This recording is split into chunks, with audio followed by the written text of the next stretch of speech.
ញ៉ាំនេះចង់មកបង្ហាញបងប្អូនពីរបៀបធ្វើស្ងោរម្ជូរក្បាលត្រីឌៀបក៏បានក្បាលត្រីរ៉ស់ក៏បានដែរហើយរសជាតិគឺឆ្ងាញ់អត់ឆ្អាបអត់អីទាំងអស់ហើយរបៀបធ្វើនេះក៏ងាយដែរលឿនឆឹកបានញ៉ាំបងប្អូនព្រឹកមិញហ្នឹងទៅសារមើលឃើញក្បាលត្រីតំណងល្អមែនតើអញ្ចឹងក៏ទិញមក1គីឡូមកឲ្យគេធ្វើឲ្យស្អាតហើយអញ្ចឹងមកយើងមានជាមួយក្បាលត្រីខ្ញុំប្រើក្បាលត្រីឌៀប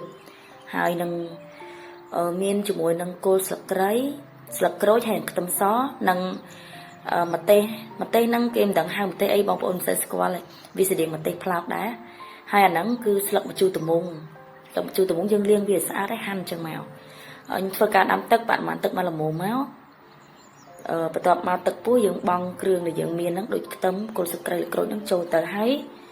យើងចាប់ផ្ដើមដាក់ក្បាលត្រីដែលយើងបានលាងសម្អាតស្អាតមួយអំបិលអីស្អាតហ្នឹងគឺដាក់វាចូលមក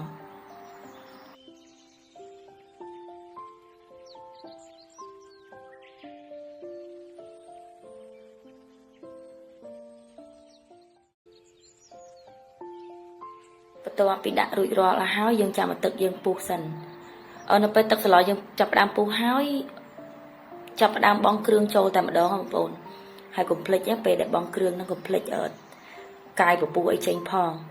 ខ្ញុំមានរឹតឌីអំបិលស្ករហើយនិងប៊ីចេងស្ករខ្ញុំប្រើបរិមាណមិនល្មមបានហើយ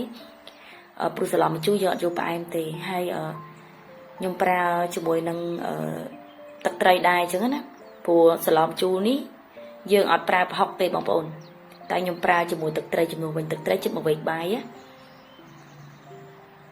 ហើយដូចខ្ញុំនិយាយអញ្ចឹងយើងកុំភ្លេចគៀពពុះវាចេញផងឲ្យទឹកសឡយើងវារៀងថ្លាអញ្ចឹងណាបន្ទាប់មកបងប្អូនភ្លក់ទៅតាមនឹងអញ្ចឹងណាតែឥឡូវនេះក៏ភ្លក់អត់តកើតទេដោយសារតែយើងនៅបង់ម្ជូរមុខទៀតអញ្ចឹងរៀងពុះហើយយើងចាប់ផ្ដើមថែមគ្រឿងបន្តទៀតណាហើយ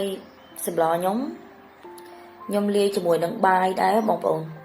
យើងប្រើបាយចិត្ត1វែកបាយហ្នឹងទៅ1វែកសឡហ្នឹងទូចដែរណាព្រោះបើសួរថាហេតុអីបានដាក់បាយឬក៏ដាក់អង្គអញ្ចឹងខ្ញុំអត់ដឹងដែរបងប្អូនធ្វើតាមចាស់ពីគ្រូក្នុងគ្រួសារខ្ញុំអញ្ចឹងគេធ្វើអញ្ចឹងហើយរសជាតិឆ្ងាញ់គឺញ៉ាំទៅឆ្ងាញ់ហ្មងណាហើយយើងដាក់ស្លឹកម្ជូរនឹងចូលមកបើសិនជាស្លឹកម្ជូរត្មុំរបស់បងប្អូនអត់សូវជូរទេអាចលួច7ទុំបន្តិចក៏បានដែរតែខ្ញុំអត់ទេដោយសារយើងហាន់អញ្ចឹងទៅស្លឹកម្ជូរយើងវាចេញជូរមកហើយយើងចាប់ដើមបង់ម្ទេសនឹងចូលតែម្ដងភ្លក់យកតាមចំណូលចិត្តរសជាតិវាឲ្យរៀងជូរបន្តិចប្រៃបន្តិចប៉ុន្តែកុំយកផ្អែមបងប្អូនហើយយើងបន្ថែមតែម្ទេសមករួចជាការស្រេចតែម្ដងទុកឲ្យតែសឡយើងពុះឆ្អិនដួសចប់ហើយបងប្អូនដែលចង់មើលវីដេអូខ្ញុំបន្តទៀតអាចជួយ Subscribe Channel អ្នកមួយផងដើម្បីបានវីដេអូថ្មីហើយខ្ញុំក៏មិនជាអ្នកជំនាញធ្វើម្ហូបឯដែរគ្រាន់តែថាយើងចេះប៉ុណ្ណាខ្ញុំគ្រាន់តែចង់បង្ហាញឲ្យបងប្អូនចេះធ្វើតាមអញ្ចឹងណាអរគុណបងប្អូន